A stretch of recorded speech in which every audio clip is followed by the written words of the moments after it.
Hey, everybody. Welcome to Dentistry Support, the podcast.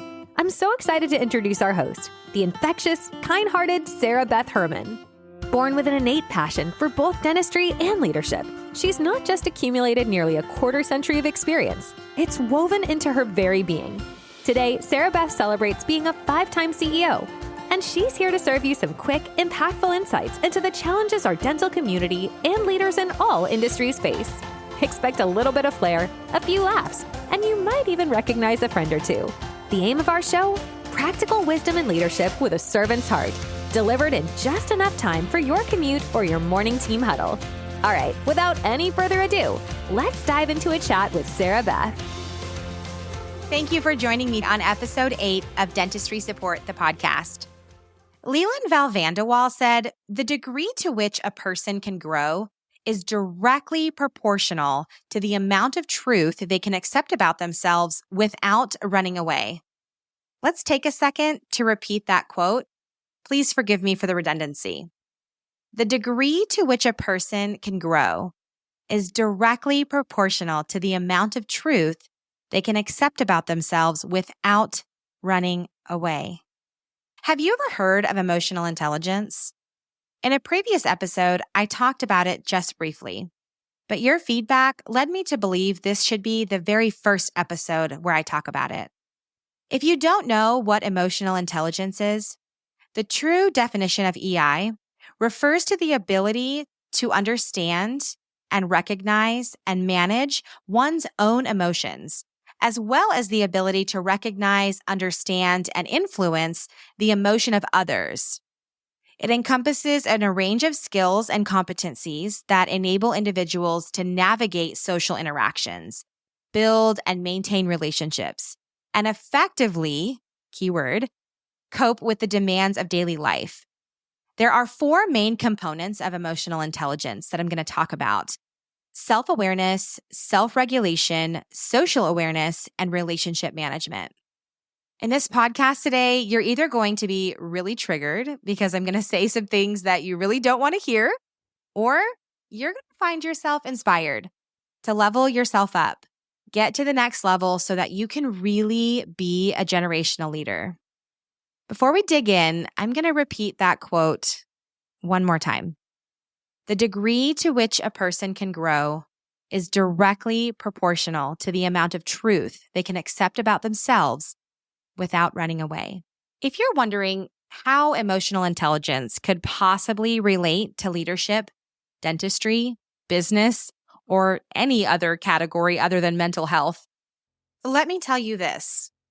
Emotional intelligence is probably the most relevant thing to working and leading others.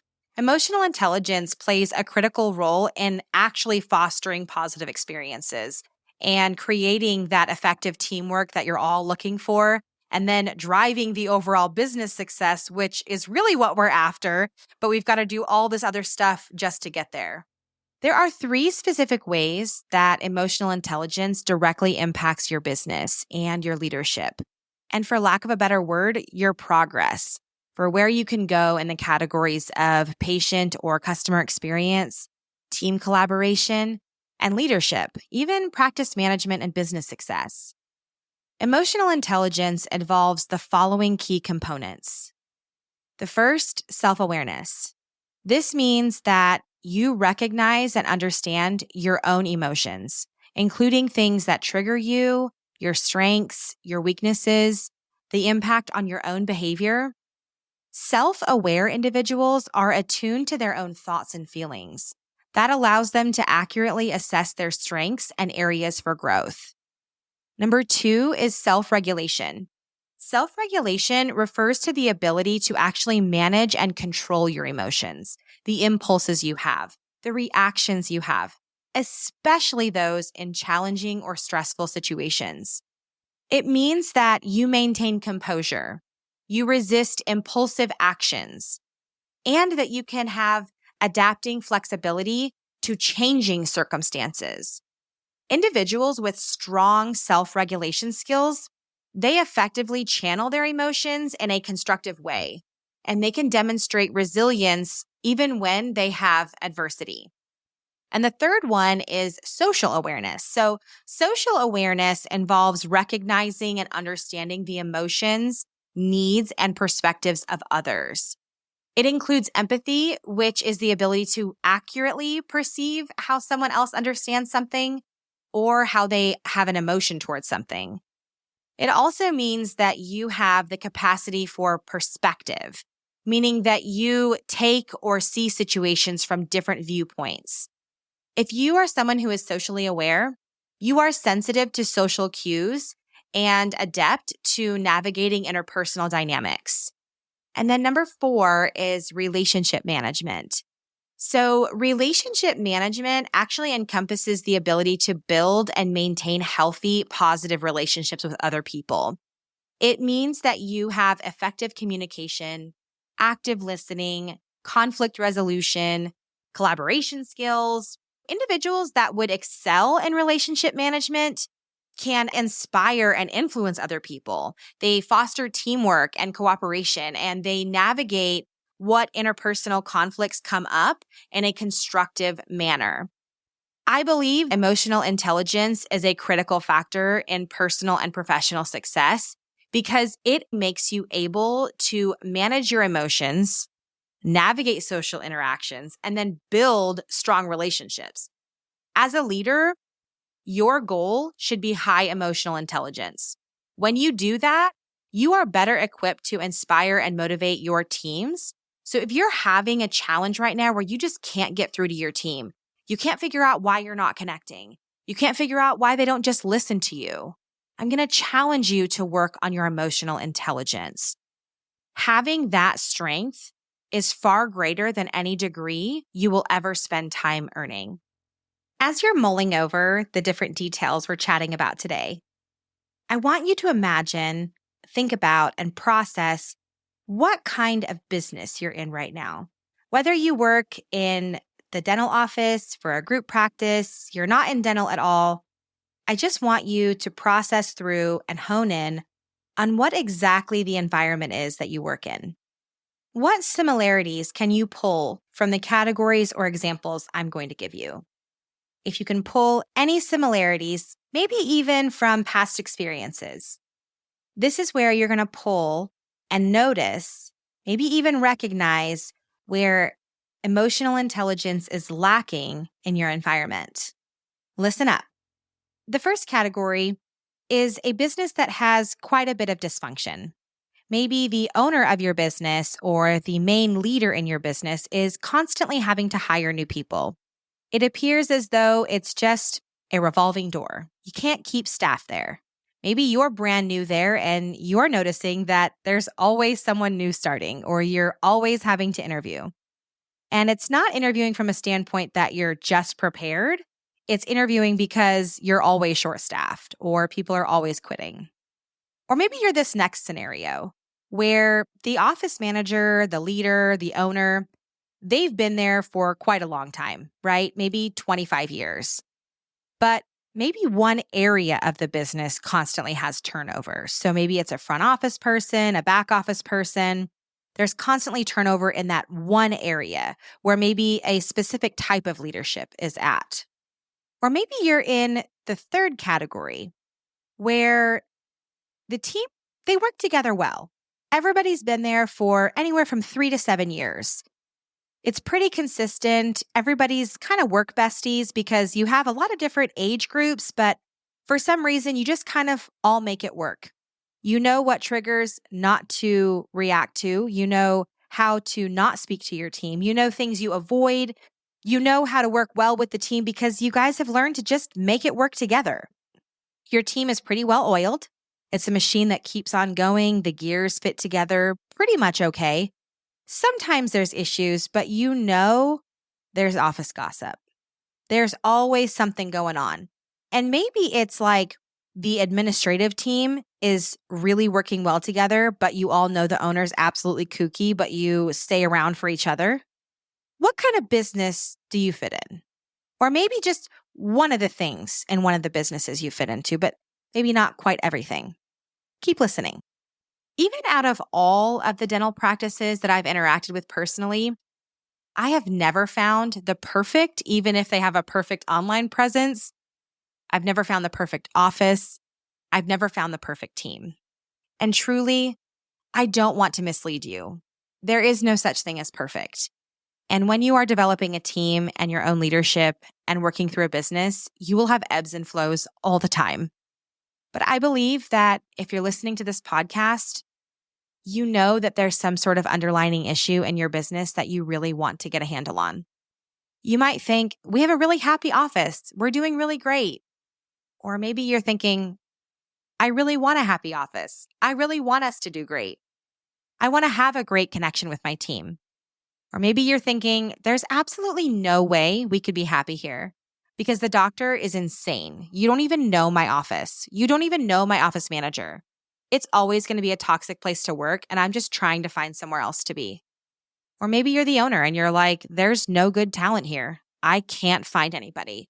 And I just don't want to put all of this effort into a team that isn't going to stay with me forever. I don't know how to find the kind of people you're talking about. Let me put you onto something.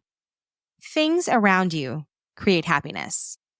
The short-term things, that dopamine hit that happens when you get a coffee for free, somebody holds the door for you, when you have an experience with a patient where they compliment you, or a customer gives you a great review. Happiness is momentary. Joy is a deep feeling that you have. It's a piece of you. Despite the circumstances around you, inside of you, you have joy.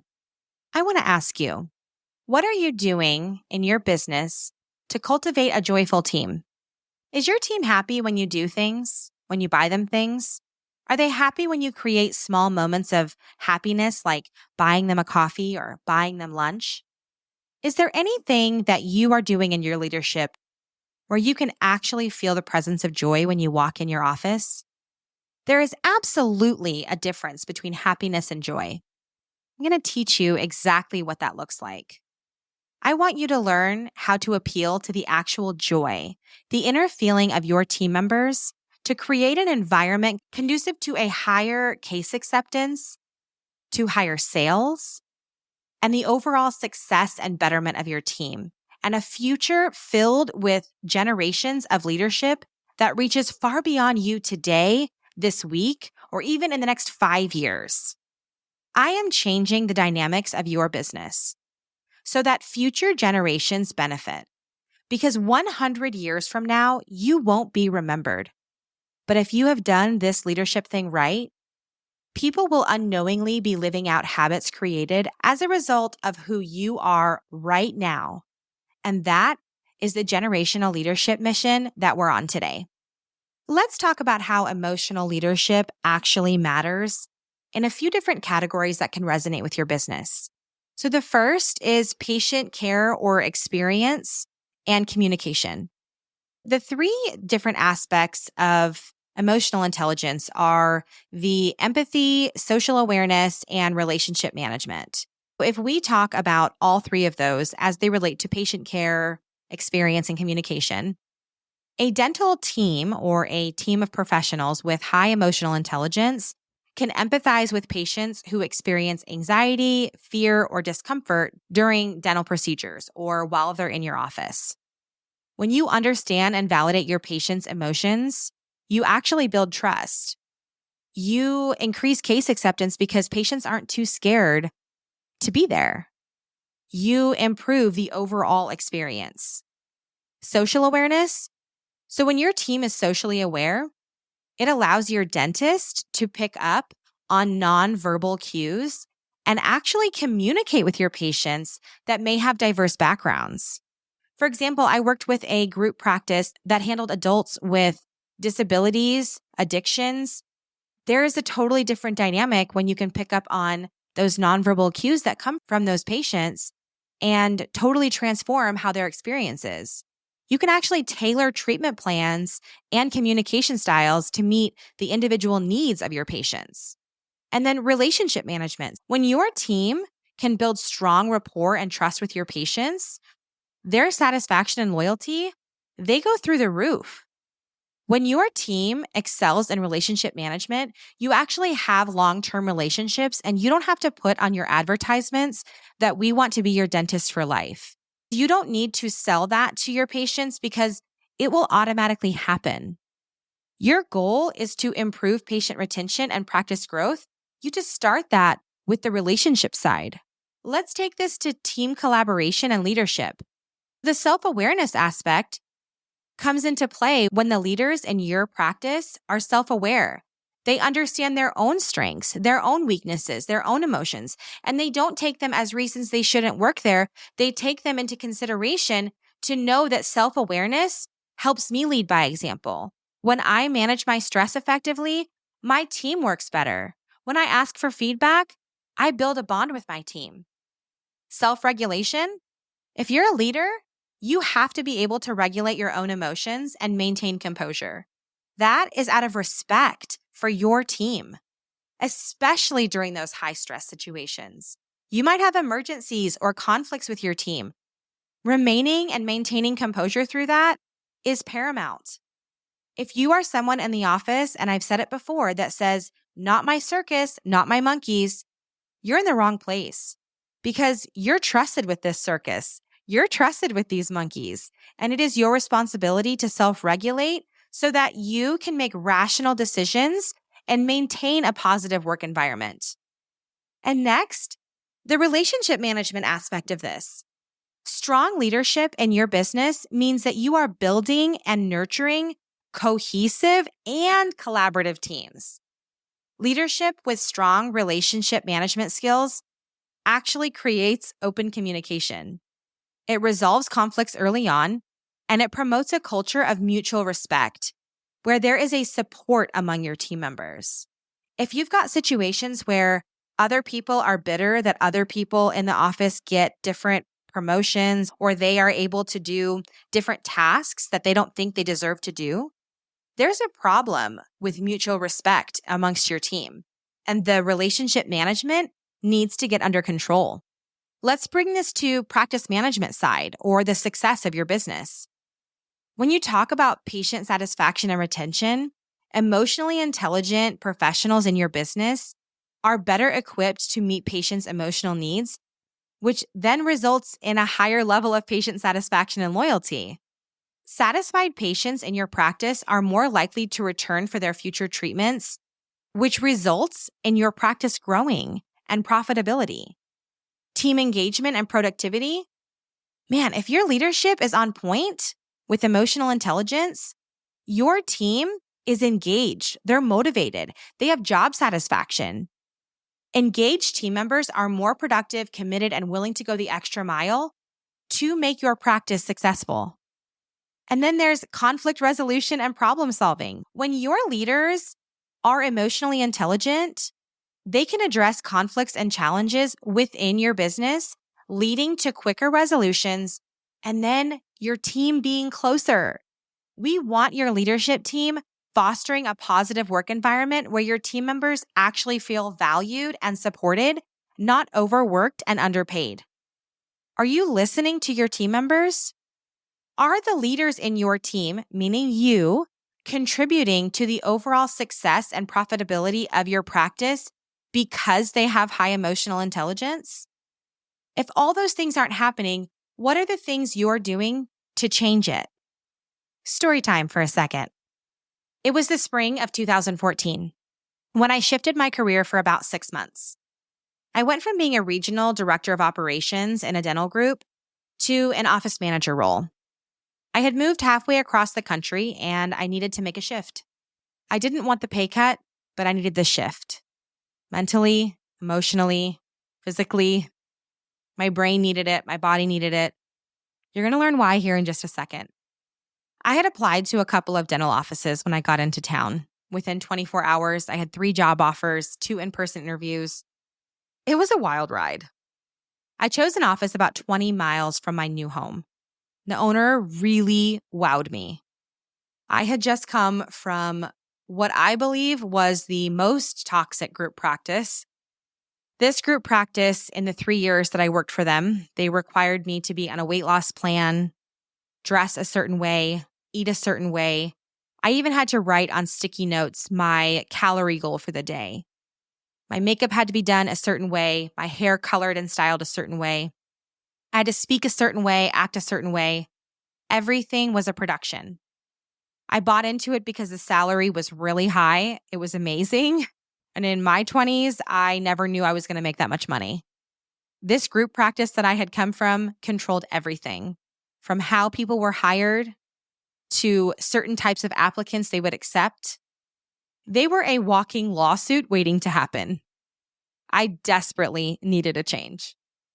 By the time I left that group practice and moved across the country, I needed to ground myself.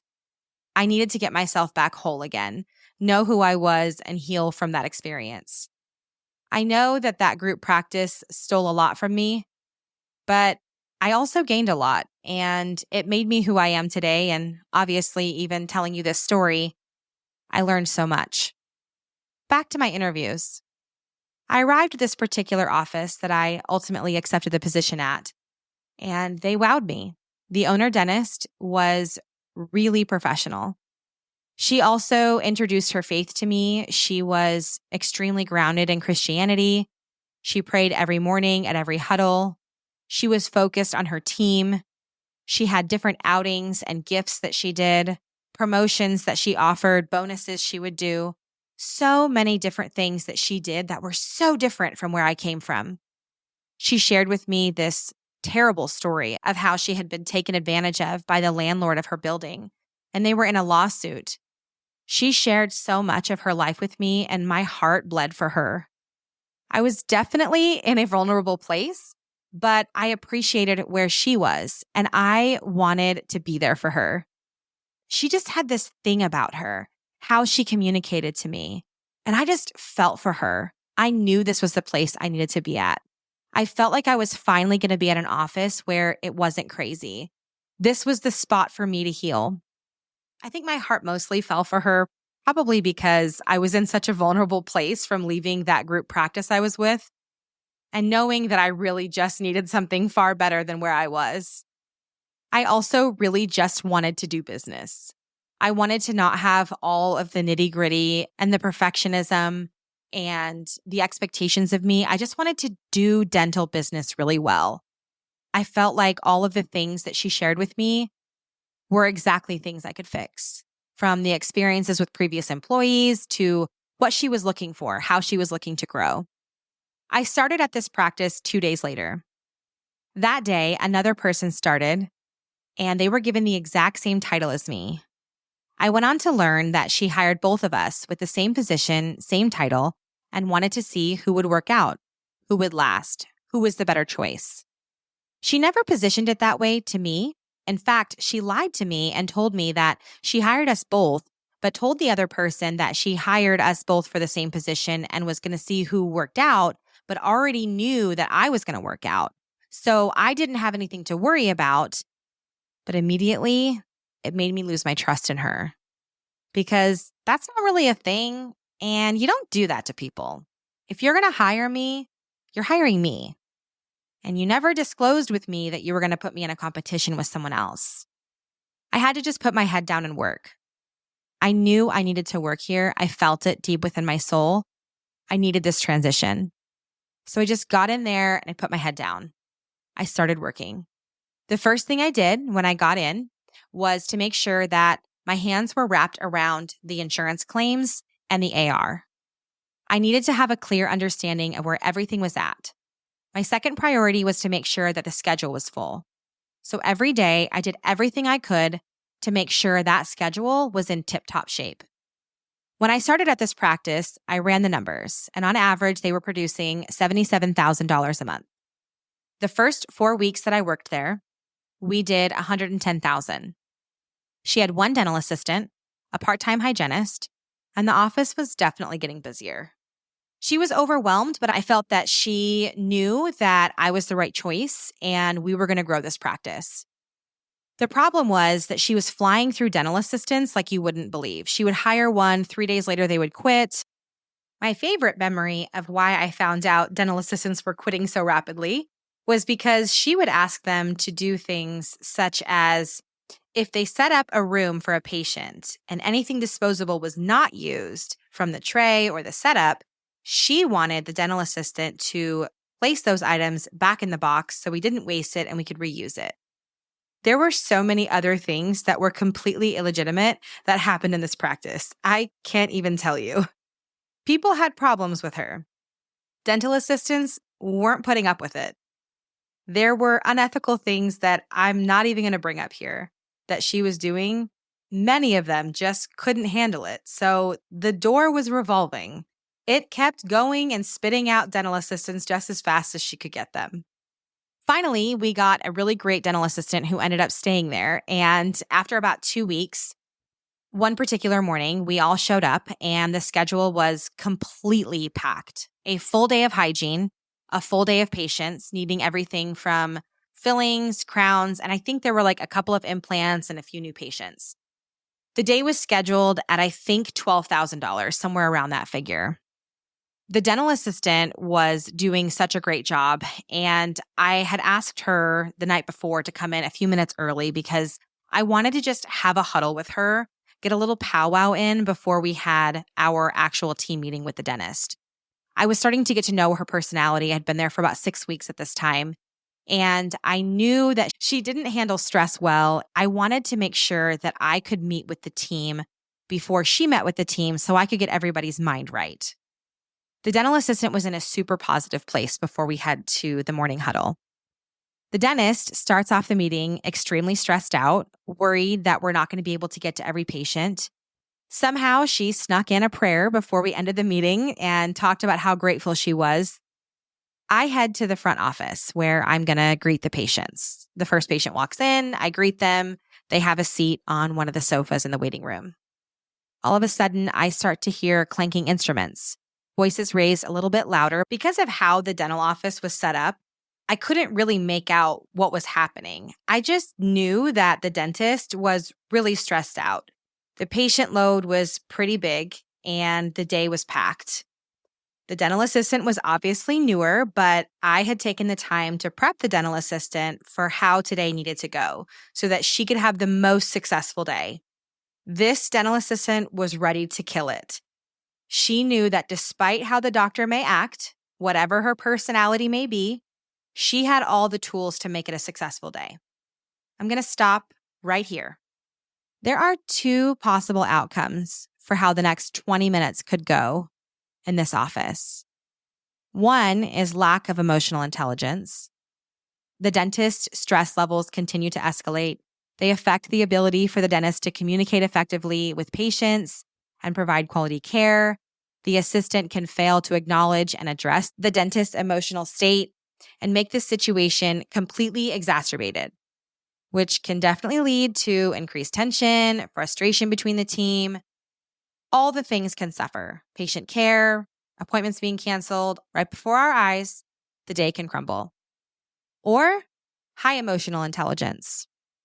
That can mean that we recognize the signs of stress in the dentist, respond with empathy, provide support for the team, approach the dentist in a calm, reassuring demeanor, offer assistance with patient care, work with the team, have the back office talk with me about whatever issues we're having. We can even create moments of solidarity. Now, those are the 2 scenarios. I head towards the back office, trying to figure out what in the world is going on. Why am I hearing instruments clanking? Why am I hearing raised voices? There's a patient in the lobby. This is super embarrassing. What's happening? I knew whatever was going on needed to stop because this day was not going to go that way. Now, I'll remind you, I have only been at this office for 6 weeks, but I was commanding the space because even though the dentist owns the practice, I'm here to run a business. I'm not here for the dentist to be my best friend, but I am here to make them incredibly successful, and I know that's my job. Now, I can't control the attitude of anyone else. I can only control mine. And I can also approach this situation from a vantage point that I want us all to be successful. And that regardless of the heightened emotions, whatever happened, we can get through it together. We can understand where someone else is at and meet them there, even if they don't deserve it. That's Grace, by the way. I went in the back and I found out that the dentist had thrown instruments across the room. She was stressed because the setup wasn't done correctly and the patient wasn't ready to be brought back. There were a few more details. I can't remember absolutely everything. I just know that she was mad about something. And I know that it had to do partially with the setup and partially with feeling like she'd be running behind. This dentist was so prideful. She couldn't even see past this situation for 2 seconds to realize that she had deeply offended the dental assistant. And if that person walked out, what were we going to do? She was trying to control the situation with strong words, a raised voice, thrown instruments, and completely inappropriate line of speaking. I asked both of them to go with me to the office that was located in the back. We talked about what happened very briefly on a very high level. I said, we have 2 options. We can continue down this path and we can have a really hard day and miss out on an opportunity to serve our patients well, to be profitable as a business, and to grow as a team. Or we can all apologize for what just happened, regardless of who was right or wrong, and choose to move forward. If we choose to move forward, that means we all lend a little bit of grace to a beginning of a stressful day. And we decide right now that this isn't something that's going to happen in this practice or ever again. What do we want to do?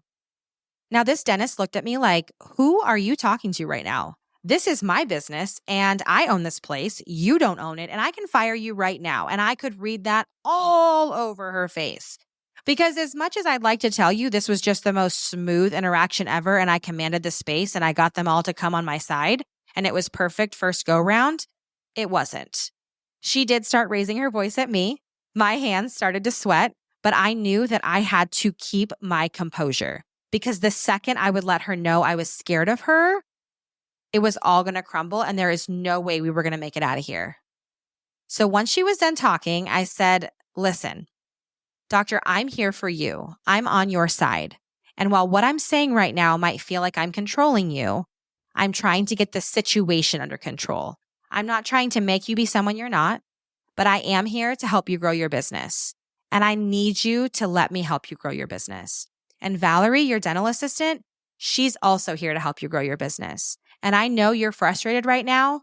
And I know that what happened this morning before you even brought a patient back feels like that's what set the tone. But it's more fair to say that before you even saw the setups in the room, that at huddle this morning, you were already worried about the office.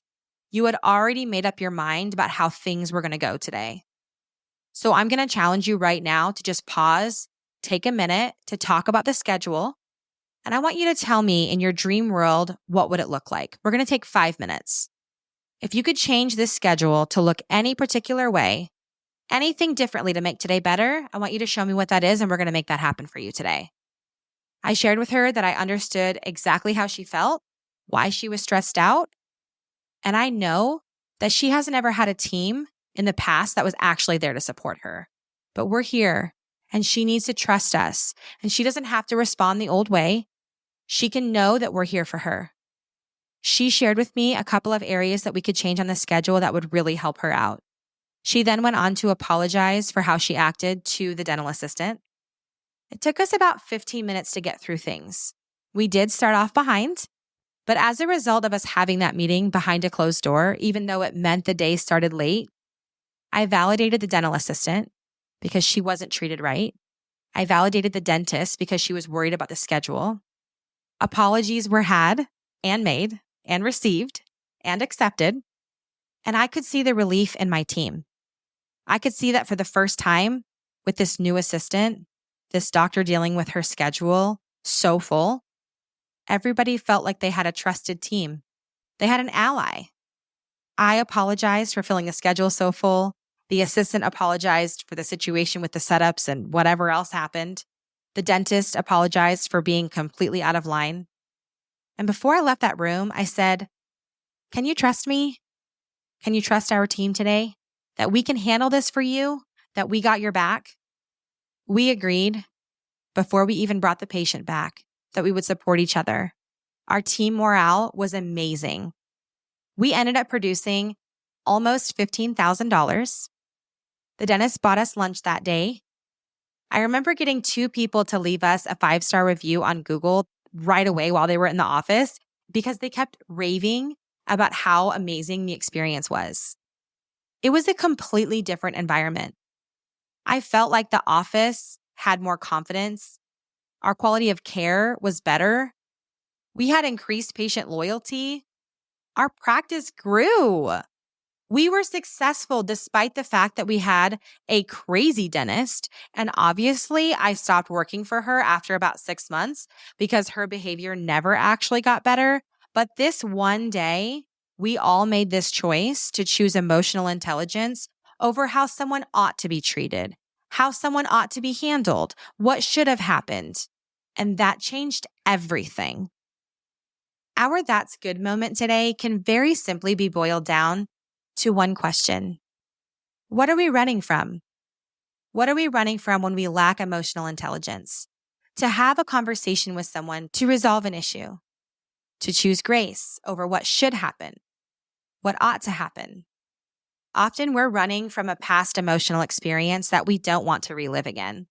We're running from how we believe we deserved to be treated. We're running from the fact that we believe someone else doesn't deserve our respect because of who they are. I am never asking you to be a doormat. I am never asking you to put up with someone's poor behavior. You don't always need to be the bigger person. But what I'm challenging you in is that every time you have a tough situation, you have a way to get through it. You can be strong in your own mind. You can stand up for yourself in a situation. You can choose to appeal to the fear that exists in other people and learn what's causing their lack of emotional intelligence. You don't need to accept harassment, abuse, or any violation of human rights or employment rights. Those all exist for a reason. But we do have a choice to grow our minds, to grow our experiences, to create a new generation of leaders that understand how to effectively communicate with someone without having to argue. You don't have to accept every invitation to an argument that comes your way. You can always choose to respond and be someone different. Remember, Leland Val Vander Waal said the degree to which a person can grow is directly proportional to the amount of truth they can accept about themselves without running away. Embracing our truths, acknowledging our vulnerabilities, and confronting our fears are all pivotal steps on the path to emotional intelligence. It's not always easy, but undeniably, it is worthwhile. Together, let's commit to facing our truths head on, embracing the growth that comes with self-awareness, and continuing to cultivate our emotional intelligence through our leadership legacy. Remember, the path to self-discovery and emotional maturity is ongoing. Today, be kind to yourself and others, and never stop striving to understand the depths of your own truth. I'll catch you on the next episode. A big thanks for tuning in to this episode of Dentistry Support, the podcast. If you've got stories to share or want to be a part of the ongoing conversation, join us on our Facebook group, The Dental Collaborative. Looking to connect or to be a guest? Head over to dentistrysupport.com, or you can find out more about Sarah Beth at sarahbethherman.com. Also, if you can spare just a second, please feel free to rate, subscribe, or leave a review wherever you listen to your podcasts. That helps others find the show, and we greatly appreciate it. Let's keep building generational leadership. Thanks again, and we'll catch you in the next episode of Dentistry Support, the podcast. Until next time.